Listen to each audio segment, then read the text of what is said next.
Hey man, Gary Walker here and welcome back for another video. All right, here's the thing.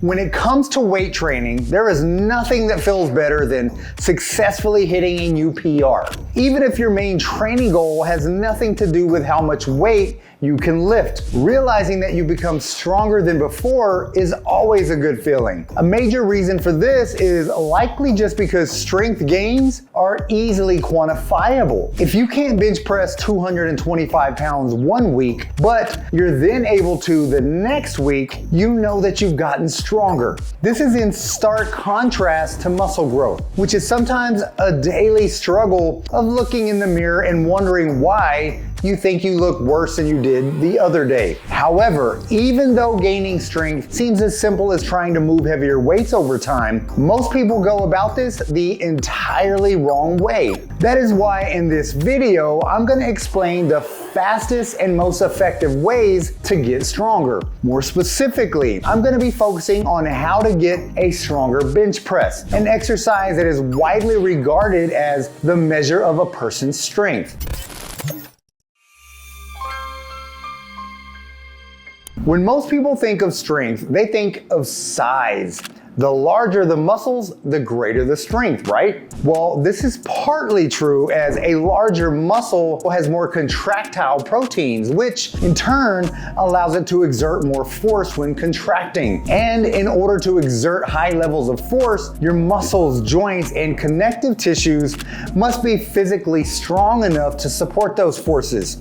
However, physical muscle size is only one of three variables that influence your strength, and it's arguably the least important. For proof of this, look no further than the many online videos of average unmuscular individuals bench pressing loads that are nearly 3 times their body weight. The explanation for this simply has to do with your nervous system. In order for your muscles to contract, they must receive the necessary signal from a motor neuron, each of which controls anywhere between 10 and 1,000 individual muscle fibers. By only activating a certain amount of motor units at a time, your muscles are able to control how much force they produce. Additionally, these motor units are also recruited in a specific order or pattern. This is the basis of how all physical skills are developed, whether that be your bench press technique, how you shoot a basketball, or even just how you walk. By practicing a movement or exercise, your body makes the necessary neural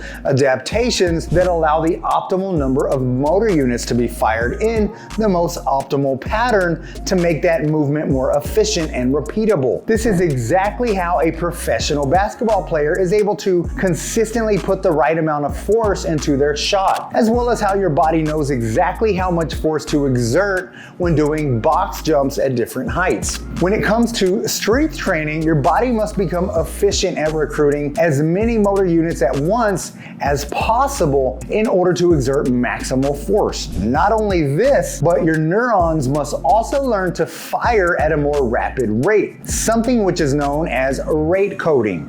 Rate coding refers to how quickly motor neurons discharge action potentials, or the signals that tell muscle fibers to contract.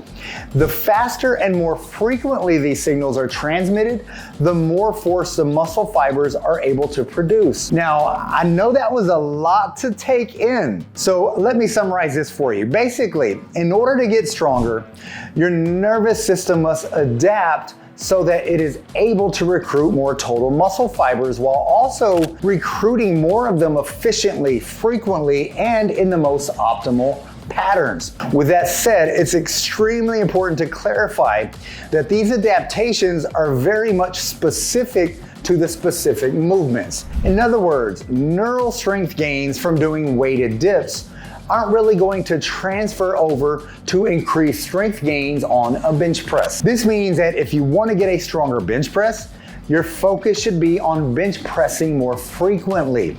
Now that you understand exactly how strength works, you'll now be able to understand how to apply that knowledge to your bench press. For starters, just like when learning any type of skill, your first goal should be to learn the proper technique to perform it safely and efficiently. Although most trained lifters don't have this problem, a lack of stability and control while bench pressing will result in fewer motor units being recruited, as more force will just result in even less stability. This is why if you find the bar shaking or going up unevenly, you need to practice with lighter weight until your motor neurons learn the proper firing pattern to keep everything stable. If there's nothing to fix regarding your bench press form, the secret to your strength gains will come in the form of how you structure your workout routines and programs. First off, let's start with the obvious. If you want to lift heavier weights, you need to be lifting heavier weight.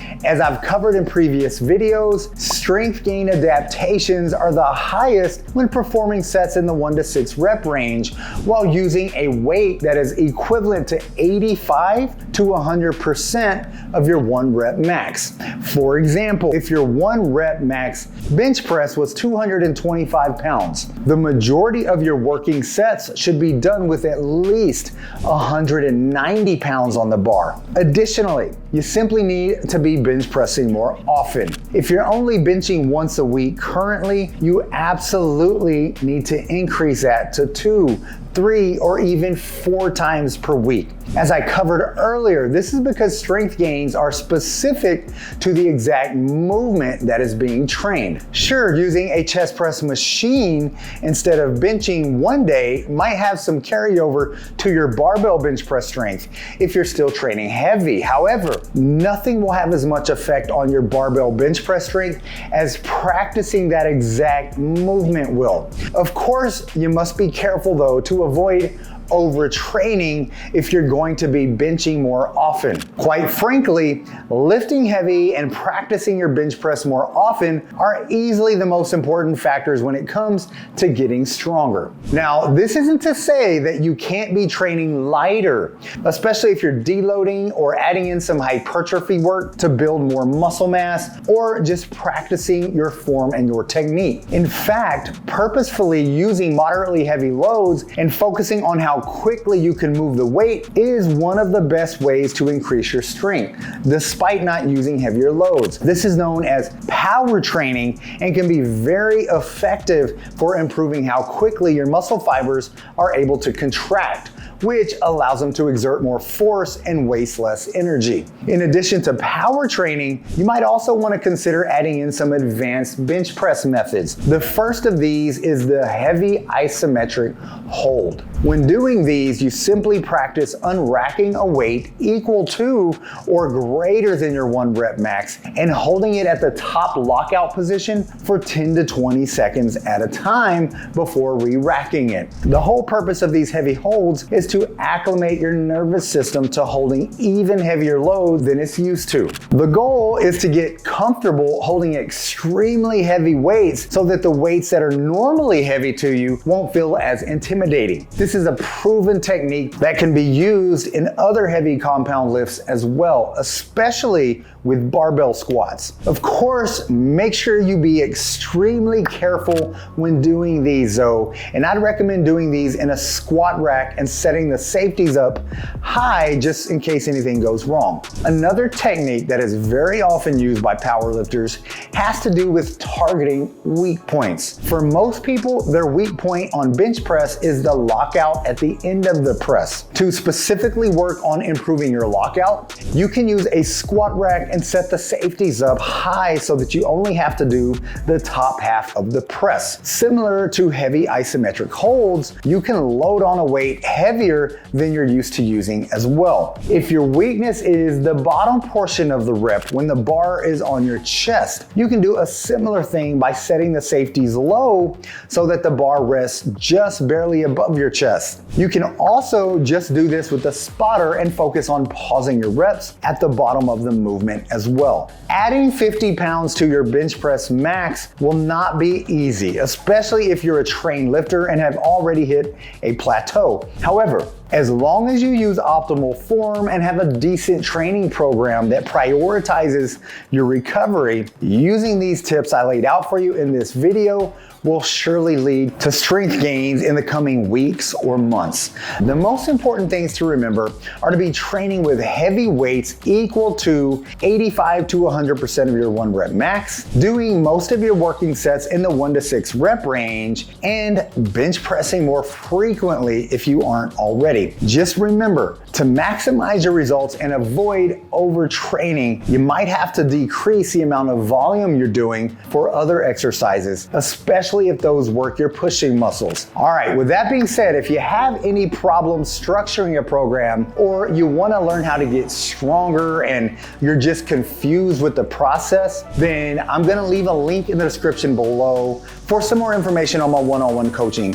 This will allow me to get to know you a little bit better, work with you on developing the perfect program specifically for you. So make sure you click on that link if you want more information about that. With that said, thanks so much for watching my video, and as always, get busy, get after it, and God bless.